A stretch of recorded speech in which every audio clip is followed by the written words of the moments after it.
نحمده ونصلي على رسوله الكريم. أما بعد، فأعوذ بالله من الشيطان الرجيم. بسم الله الرحمن الرحيم. ما كان محمد أبا أحد من رجالكم ولكن رسول الله وخاتم النبيين. وقال رسول الله صلى الله عليه وسلم: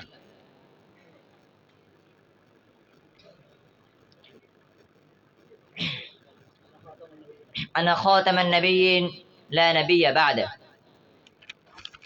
আলহামদুলিল্লাহ, মাকতাব আবু হানিফা রহমাতুল্লাহি আলাইহির কর্তৃক আয়োজিত আজকের এই সাপ্তাহিক শিক্ষা সেমিনারের সম্মানিত সভাপতি, বিজ্ঞ বিচারক মণ্ডলী ও আমার সামনে উপবিষ্ট দূর দূরান্ত থেকে আগত ইলম পিপাসু ছাত্র ভাইয়েরা, আমরা সর্বপ্রথম সে রব্বে করিমের দরবারে শুকরিয়া জ্ঞাপন করি যে রব্বে করিম আজকে আমাদেরকে ইলমের পাশাপাশি একটি দ্বীনি এদারায় এসে দ্বীনি মাজলিসে বসার তৌফিক দান করেছেন এবং কিছু কথা বলার, কিছু কথা শোনার তৌফিক দান করেছেন।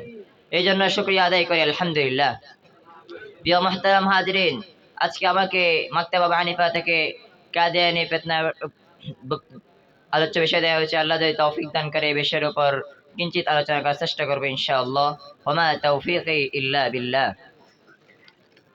প্রিয় মুহতারাম হাজিরিন, একজন মুসলিম হিসেবে আমাদের ইতিহাস, আমাদের ইমানের অন্যতম মৌলিক ভিত্তি হলো হযরত মুহাম্মদ রাসূল সাল্লাল্লাহু আলাইহি ওয়াসাল্লামের আদর্শকে ধারণ করা।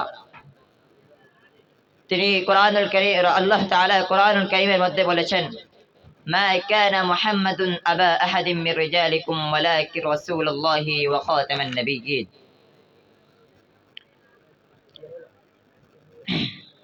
প্রিয় মুহতারাম হাজিরিন, কাদিয়ানী হচ্ছে এক ভণ্ড। রাসূল সাল্লাল্লাহু আলাইহি ওয়াসাল্লাম হাদিস শরীফের মধ্যে বলেন, আনা খাতামুন নবিয়্যিন লা নবিয়্য বা'দা, আমার পরে আর কোন নবী আসবে না। সুতরাং রাসূল সাল্লাল্লাহু আলাইহি ওয়াসাল্লামের পরে নতুন কোন নবী নবুয়তের ধারণ বা নবুয়তের দাবি ইসলামের মৌলিক আকীদা পরিপন্থী। ঐতিহাসিকভাবে দেখা যায় ব্রিটিশরা অনেকভাবে মুসলমানদের উপর ঈমান ধ্বংস করার প্রচেষ্টা চালিয়েছে। সেই সুবাদে তারা কাদিয়ানীকে বেছে নিয়েছিল, গোলাম আহমদ কাদিয়ানীকে তারা বেছে নিয়েছিল।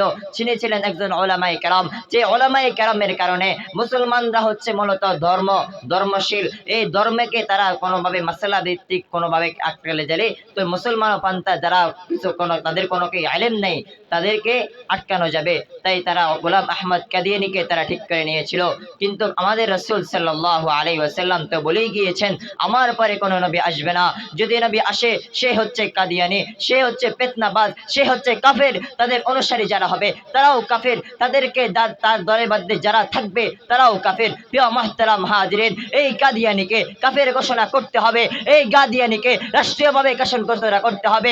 আমাদের যদি রাজপথ দখল করতে হয়, আমাদের যদি ময়দান দখল করতে হয়, আমাদের যদি পুরো বাংলাদেশ ঘেরাও করতে হয়, আমরা প্রয়োজনে তাও করব। তাও এই বাংলাদেশে কাদিয়ানীকে কাফের বলে ঘোষণা করতেই হবে। এই বাংলাদেশে কাদিয়ানীকে কাফের বলে ঘোষণাই করতে হবে। তার কাদিয়ানীকে ঠাঁই আর হবে না এই বাংলাদেশে। মুহতারাম হাজিরিন, নবীর পরে নবী নাই, সংসদে আইন চাই। নবীর পরে নবী নাই, সংসদে আইন চাই। নাসরুম মিনাল্লাহি ওয়া ফাতহুন করিব ওয়া বাশশিরিল মুমিনিন।